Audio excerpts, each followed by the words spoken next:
We're back here today with another Mind Matters mindset reprogramming video.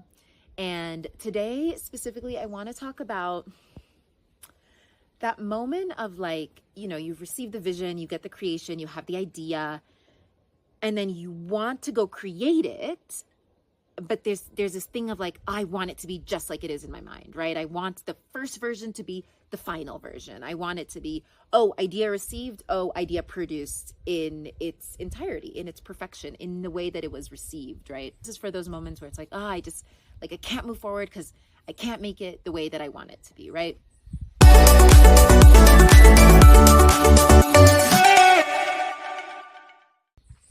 And this is something that I was gonna say I have battled, but if I'm being honest, I battle here and there, because I receive my visions and ideas in these like beautiful, complete ones. There's one that like truly it's now almost 2 years that it hasn't seen the light of day yet, but that has been received in this like very particular way. And I can be very like, no, I want the whole picture. I want the final version. Then I need humans like my dear brother to be like, baby steps, Jess, and my friends to be like, let's try it this way. And I love those people, right? And that's why community is great for all of that. So iteration, embracing iteration. So I want to come back to this idea of being very attached to the final vision and how, like, if we zoom out and try to look at it rationally or from another perspective, it's like, it doesn't even work that way, right? Like if I'm seeing something future, I'm receiving an idea, I'm in this place where that idea hasn't come to fruition yet. Like it doesn't exist yet, but I know it's going to exist. There is a gap here. There is space here. Like it can't be the immediate next thing because it simply can't. Like I can see the gap. I've gotten the thing of like, that's where I'm going, right? I'm here. I'm there, that ever elusive there, that thing is there. There's a journey to traverse. There's happenings that must take place, right? We're not born and then we're 10 years old. We're like 1 year old and 2 years old and 3 years old. And there's progression, right? There's evolution. So first remembering that like, yes, in order for things to become, they must evolve. They can't simply be in their fullest at their birth, right? At their conception even, because receiving the idea is simply the conception. Then things need to gestate. Then there's the birth process. And then there's the like becoming. So whether you have received the idea at the birth phase or in the becoming at the 5-year-old phase, like the receiving is just the conception.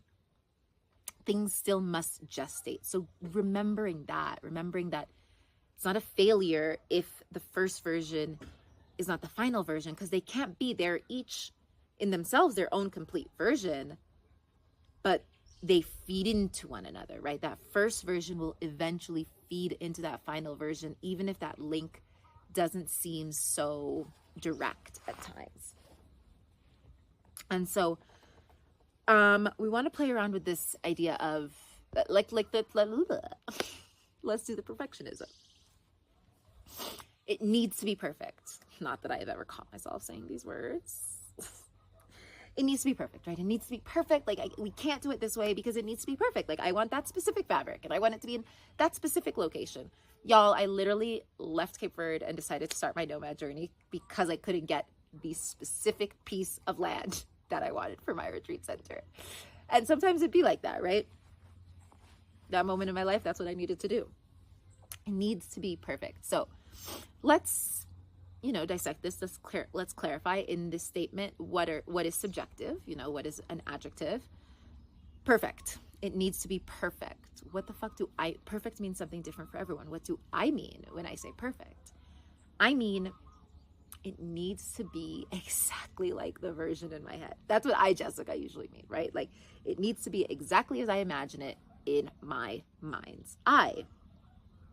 Okay, cool. Let's take this through the questions of the work. As y'all know, I like to bring in different tools and approaches in these mindset reprogramming videos.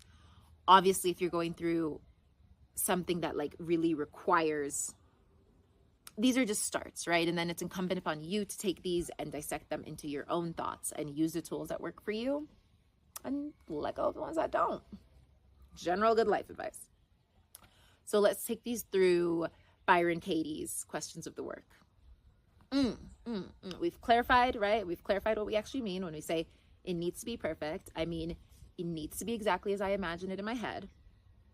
So the first question, is this true, right?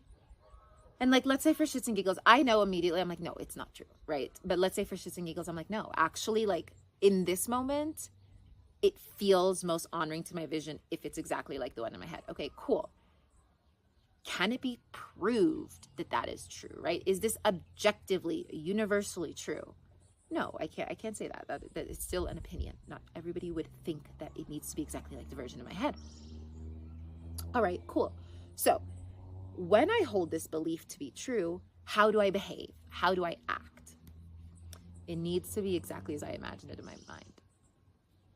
I mean, it feels like this, like there's a lot of like, a lot of like, I can't because it's not like this vision. So there's a lot of complaining happening.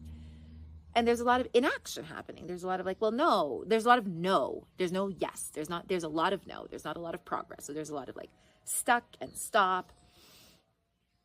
And there's a lot of like looking for the problems and why things don't actually fit into what I need.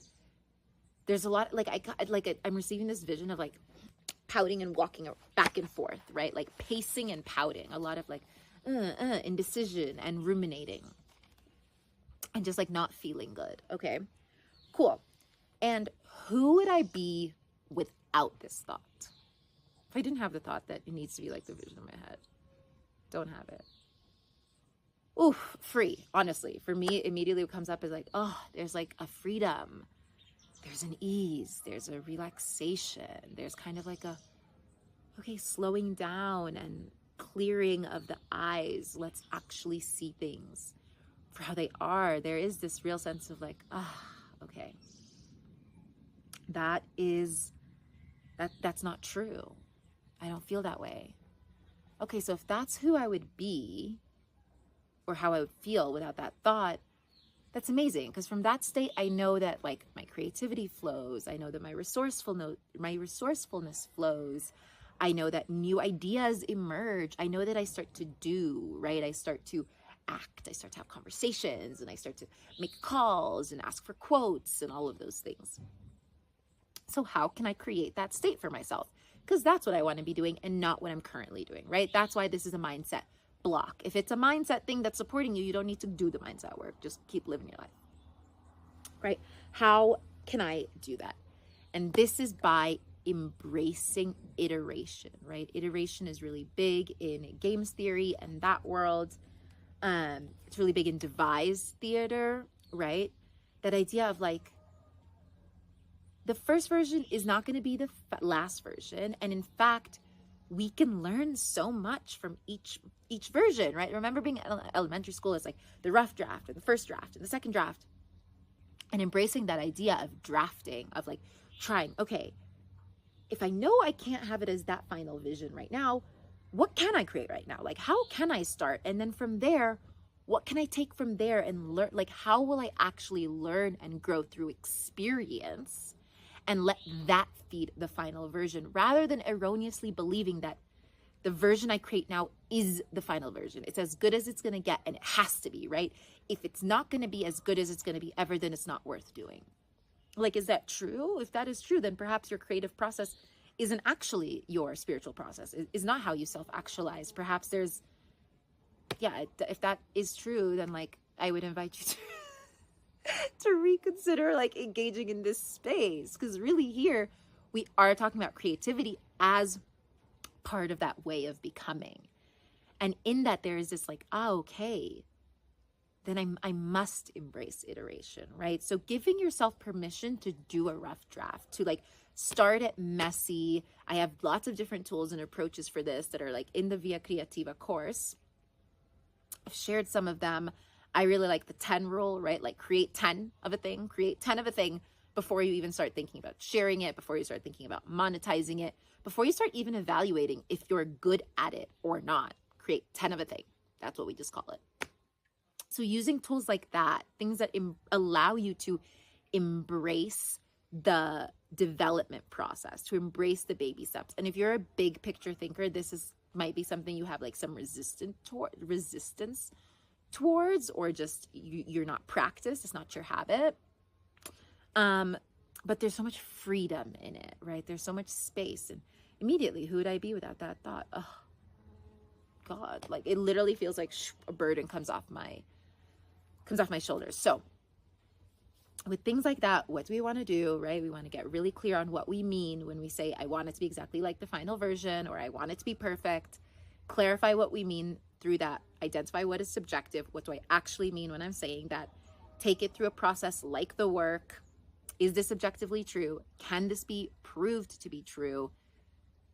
How do I behave when I hold this thought or this belief as truth? And who would I be? How would I be without that thought if that wasn't in place? And then once you've had that, it's like, okay, cool. How do I then allow myself to become that person?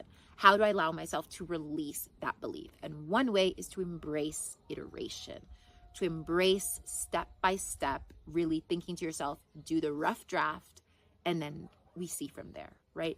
Really, really being in the present and not assuming that you know where a creation is taking you, right? Because it's a journey. You have no idea where it's going to take you. So just start. Just begin with, okay, this is where it's brought me now. This is the rough draft.